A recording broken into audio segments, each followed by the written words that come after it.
ஆனா நிர்வாகம் இல்லை, வேலை இருக்குது இது. ஆமா, இப்போ நீங்க ஒரு ஒரு எடுத்துக்காட்டு சொல்றேன். இப்போ நான் சமீபத்துல விவசாயிகள் போராடிட்டு இருந்தாங்க பாபநாசம் தொகுதியில திருமண்டங்குடி அப்படின்னு ஒரு ஊராட்சியில போராடிட்டு இருந்தாங்க. அந்த புகைப்படம் வந்திருந்தது பார்த்தேன். எத்தனை நாள் போராட்டம் நினைக்கிறீங்க? ஒரு நாள் 2 நாள் இல்ல, நான் போகும்போதே 476வது நாள் போராட்டம்.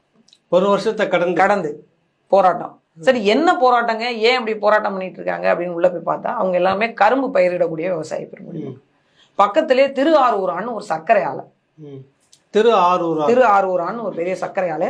அந்த சர்க்கரை ஆலையினுடைய போராட்டத்துக்காக தான் உட்கார்ந்துருக்காங்க. ஆலையை திறக்க சொல்லி போராடுறாங்க. சரி, உள்ள போய் நம்ம என்னன்னு கேட்கும் பட்சத்துல இவங்களுக்கு, இந்த போராடுறவங்களுக்கு வர வேண்டிய தொகை அந்த ஆலையில இருந்து, ஆலை நஷ்டத்தில் போவதா சொல்லி மூடப்பட்டிருக்கு.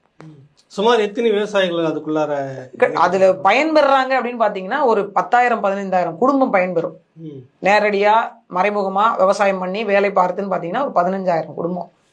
இவங்க எல்லாரும் என்ன பண்றாங்க, அந்த ஆலையை நம்பி பயிரிடக்கூடியவங்க, கரும்பு பயிரிடக்கூடியவங்க, அந்த ஆலைக்கான முதலீட்டாளர்கள்ல இவர்களும் ஒருவர். அப்படிதான் அது நடத்தப்பட்டிருக்கு. கிட்டத்தட்ட 202 கோடி ரூபாய் இவங்களுக்கு வர வேண்டிய தொகை, நிலுவைத் தொகை அங்க இருக்கு. அந்த ஆலையில வர வேண்டிய நிலுவைத் தொகை மட்டுமே 202 கோடி ரூபாய் இருக்கு. ஆனா 1500 சொச்சம் கோடி ரூபாய் மதிப்புள்ள ஒரு ஆலை, சொத்து மதிப்புள்ள ஒரு ஆலை. அந்த ஆலைய 1516 கோடி ரூபாய், ஆமா, அந்த 1516 கோடி ரூபாய் சொத்து மதிப்புள்ள அந்த ஆலைய ரொம்ப ஒரு உண்மையிலே அக்கா கனிமொழி அக்கா அவர்கள் மீது எனக்கு ஒரு அளப்பரிய மரியாதை உண்டு. எந்த கனிமொழி சொல்றீங்க? திமுகவினுடைய தற்போதைக்கு தூத்துக்குடி நாடாளுமன்ற பொறுப்பாளராக இருக்கக்கூடிய, உறுப்பினராக இருக்கக்கூடிய ஐயா மரியாதைக்குரிய முதலமைச்சர் அவருடைய தங்கையாக இருக்கக்கூடிய அம்மா கனிமொழி அவர்கள் மீது எனக்கு அளப்பரிய மரியாதை உண்டு. ரொம்ப ஒரு சாந்தமான முகம், மக்கள்கிட்ட அணுகிற விதம், இதெல்லாம் பார்க்கும்போது நான் ஒரு பெருமிதமா அவங்களை கருதுவேன்.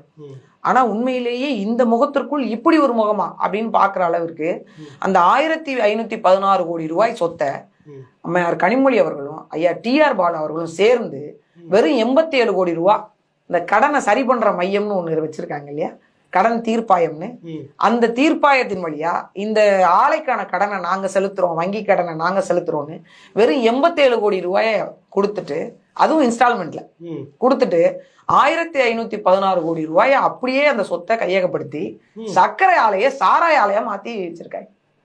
என்ன சொல்றீங்க நீங்க?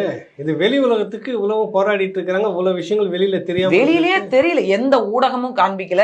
இன்னும் இங்க பாருங்க, வெறும் 87 கோடி ரூபாய் கொடுத்து எடுக்கிற உங்களுக்கு அந்த ஆலை 1500 கோடி சொத்து உங்களுக்கு சொந்தம்னா கிட்டத்தட்ட 202 கோடி வரக்கூடிய அந்த விவசாயிகளுக்கு தானே அந்த ஆலை சொந்தமாகும். அவங்க தானே அதிகப்படியா, உங்களை விட 3 மடங்கு காசு அவங்களோட காசு அங்க இருக்குல்ல, அப்ப அவங்களுக்கு தானே அது போய் சேர்ந்திருக்கணும். இது அரசு கொஞ்சம் கூட கவனப்படுத்தல.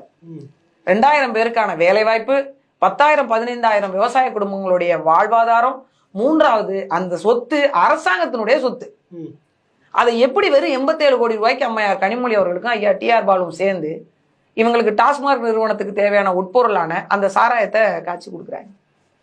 இதான் சர்க்கரை ஆலையை சாராய ஆலையா மாத்தி இருக்கிறது தான் திராவிட மாடல்.